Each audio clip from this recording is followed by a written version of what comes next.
Hi friends, ನಮಸ್ತೆ ಎಲ್ಲರಿಗೂ. ನಾನು ರಂಜು. ನಾನಿವತ್ತು ಒಂದು ಸಣ್ಣ ವ್ರತದ ಬಗ್ಗೆ ತಿಳಿಸ್ಕೊಡ್ತಾ ಇದ್ದೇನೆ. ಅದು ವರಾಹಿ ವ್ರತ. ಈ ಆಷಾಢ ಮಾಸದಲ್ಲಿ ತುಂಬ ಶಕ್ತಿಯುತವಾದ ವ್ರತ ಇದು. ನಮ್ಮ ಸಂಕಲ್ಪಗಳನ್ನು ತೀರಿಸಿಕೊಳ್ಳಲು ಶ್ರದ್ಧಾಭಕ್ತಿಯಿಂದ ಇದನ್ನು ನೀವು ಈ ಶುಕ್ರವಾರ 1, 3 ಅಥವಾ 9 ದಿನಗಳ ಕಾಲ ಇದನ್ನು ಆಚರಿಸಬಹುದು. ನಿಮ್ಮ ಇಚ್ಛೆಗೆ ಬಿಟ್ಟಿದ್ದು. ಇದರ ಪೂಜೆ ಹೇಗೆ ಮಾಡಬೇಕು ಅಂತಂದರೆ, ಫಸ್ಟು ನಮ್ಮ ಗಣೇಶನಿಗೆ ನಮಸ್ಕಾರ ಹಾಕಿ ಮತ್ತು ಮನೆ ದೇವರಿಗೂ ಕೂಡ ನಮಸ್ಕಾರ ಹಾಕಿ ನೆಕ್ಸ್ಟು ನಾವು ಸಂಕಲ್ಪ ಮಾಡ್ಕೋಬೇಕು. ಈ ಥರ ಒಂದು ವರಾಹಿ ದೇವಿಗೆ ಪೂಜೆ ಮಾಡ್ತಾಯಿದ್ದೀವಿ ಅಂತ ನಮ್ಮ ಮನೆ ದೇವರಿಗೂ ಮತ್ತು ಗಣೇಶನಿಗೂ ಒಂದು ಸಲ ಪೂಜೆ ಮಾಡಿಬಿಟ್ಟು ನೆಕ್ಸ್ಟ್ ಈ ಪೂಜೆನ ಸ್ಟಾರ್ಟ್ ಮಾಡಬೇಕು ವ್ರತನ.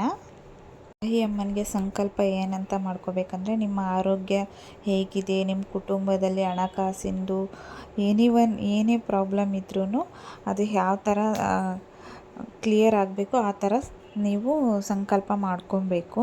ಇದಕ್ಕೆ ದೇವರಿಗೆ ಪೂಜೆ ಮಾಡೋಕ್ಕೂ ಮೊದಲು ಈ ಸಂಕಲ್ಪ ಮಾಡ್ಕೋಬೇಕಂದ್ರೆ ಒಂದು ಟೈಮಿಗೆ ಒಂದೇ ಸಂಕಲ್ಪ ಮಾಡ್ಕೋಬೇಕು.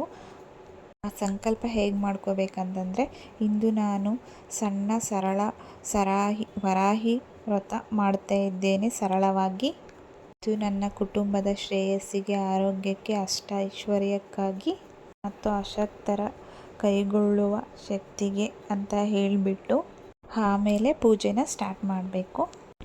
ಇದಕ್ಕೆ ದೇವರ ವಿಗ್ರಹನೇ ಬೇಕು, ವರಾಹಿ ಅಮ್ಮಂದು ಅಥವಾ ಫೋಟೋನೇ ಬೇಕು ಅಂತ ಏನೂ ಇಲ್ಲ.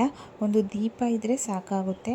ಆ ದೀಪಕ್ಕೆ ಕೆಂಪು ಬತ್ತಿನ ಮಾಡ್ಕೊಬೇಕು. ಕೆಂಪು ಬತ್ತಿನ 5 ಕಡೆ ಬತ್ತಿ ಹಾಕೋ ಥರ ದೀಪಕ್ಕೆ 2 ಬತ್ತಿ ಹಂಗೆ 5 ಕಡೆನೂ ಕೆಂಪು ಬತ್ತಿಯ ಮಾಡ್ಕೊಂಡ್ಬಿಟ್ಟು ಅದಕ್ಕೆ ಹಾಕಬೇಕು. ಕೆಂಪು ಬತ್ತಿ ಅಂದರೆ ತುಂಬ ಇಷ್ಟ ಅಂತೆ ಅಮ್ಮಂಗೆ.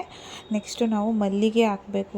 ಸೂಜು ಮಲ್ಲಿಗೆ, ದುಂಡು ಮಲ್ಲಿಗೆ, ಆ ಥರ ಸ್ಮೆಲ್ಲಿರುವಂತಹ ಹೂವನ್ನ ತೊಗೊಂಡು ಬಂದು ದೇವರಿಗೆ ಅದು ದೀಪಕ್ಕೆ ಈ ಥರ ಹೂವನ್ನ ಅಲಂಕಾರ ಮಾಡಿ ಒಂದು ಗೆಜ್ಜೆ ವಸ್ತ್ರ ಕೂಡ ಹಾಕಿಬಿಟ್ಟು ಈ ಥರ ಈಗ ನಾನು ಮಾಡಿದ್ದೀನಲ್ಲ ಆ ರೀತಿ ಹೂವನ್ನ ಅಲಂಕಾರ ಮಾಡಿ ಒಂದು ಗೆಜ್ಜೆ ವಸ್ತ್ರ ಇಟ್ಬಿಟ್ಟು ಇದನ್ನು ಒಂದು ಮಣಿ ಮೇಲೆ ರಂಗೋಲಿ ಹಾಕಿಬಿಟ್ಟು ಒಂದು ಎಲೆ ಮೇಲೆ ದೀಪನ ಇಟ್ಬಿಟ್ಟು ಈ ಥರ ಅಲಂಕಾರ ಮಾಡಬೇಕು.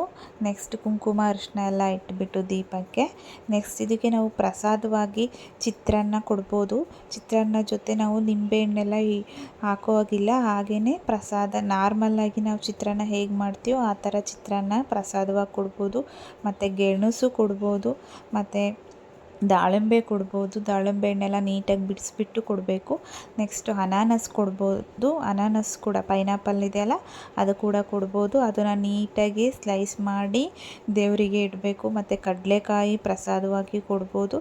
ಇದು ಹಂದಿಯ ಸ್ವರೂಪವಾಗಿರುವಂತಹ ವರಾಹ ದೇವಿ ಆಗಿರೋದ್ರಿಂದ ಈ ದೇವಿಗೆ ನಾವು ನೆಲದಲ್ಲಿ ಸಿಗುವಂತಹ ಹಸಿ ಗೆಡ್ಡೆ ಗೆಣಸುಗಳೇ ತುಂಬ ಇಷ್ಟ ಆಗುತ್ತೆ ತಾಯಿಗೆ. ಈ ಥರ ಕೊಡೋದ್ರಿಂದ ತಾಯಿ ತುಂಬ ತೃಪ್ತಿ ಆಗ್ತಾಳೆ. ಈ ಥರ ನೈವೇದ್ಯ ಇಡಬೇಕು. ಅದಕ್ಕೆ ಅದು ಇಲ್ಲ, ಯಾವೂ ಇಲ್ಲ ಅಂತಂದರೂ ಕೂಡ 1-2 ಬಾಳೆಹಣ್ಣಿಟ್ಟು ಕೂಡ ಪೂಜೆ ಮಾಡ್ಬೋದು ನಾವು ಇದನ್ನು. ನಮ್ದು ಏನೇ ಸಂಕಲ್ಪ ಇದ್ರೂ ತಾಯಿ ಆದಷ್ಟು ಬೇಗ ನೆರವೇರಿಸಿ ಕೊಡ್ತಾಳೆ. ಈ ಥರ ಒಂದೇ ರಾತ್ರಿಯಲ್ಲಿ ನೆರವೇರಿಸ್ಕೊಡ್ತಾಳೆ. ನೀವು ಒಂದು ಸಲ ಮಾಡಿಬಿಟ್ಟು ಟ್ರೈ ಮಾಡಿ ಹೇಗೆ ಇರುತ್ತೆ ದೇವ್ರದ್ದು ಅಂತ ಹೇಳಿಬಿಟ್ಟು. ನಾನು ಇವತ್ತು ಈ ಥರ ದೇವಿ ವ್ರತ ಮಾಡಿದ್ದೀನಿ. ಇದು 9 ದಿನದ ತನಕ ಮಾಡ್ಬೋದು, 48 ದಿನ ಕೂಡ ಮಾಡ್ಬೋದು. 48 ದಿವಸ ಮಾಡೋದು ಹೇಗೆ ಹೆಣ್ಮಕ್ಳು ಅಂತಾನು ಯೋಚನೆ ಮಾಡ್ಬೋದು. ನೀವು ಆ ಥರ ಎಲ್ಲ ಏನೂ ಯೋಚನೆ ಮಾಡಬೇಡಿ. 48 ದಿನ ಕೂಡ ಮಾಡಿಬಿಟ್ಟು ನಿಮ್ಮದೇನಾದರೂ ಪ್ರಾಬ್ಲಮ್ ಇದ್ದರೆ ಅದನ್ನು ಸ್ಕಿಪ್ ಮಾಡಿ ನೆಕ್ಸ್ಟ್ ಕಂಟಿನ್ಯೂ ಮಾಡ್ಕೊಳ್ಬೋದು.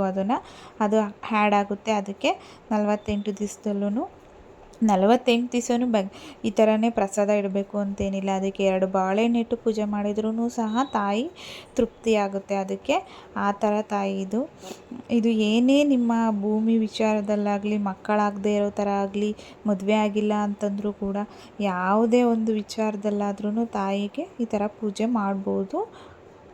ಇವತ್ತಿನ ಈ ವಿಡಿಯೋ ಇಷ್ಟ ಆದರೆ ಪ್ಲೀಸ್ ಲೈಕ್ ಮಾಡಿ, ಶೇರ್ ಮಾಡಿ.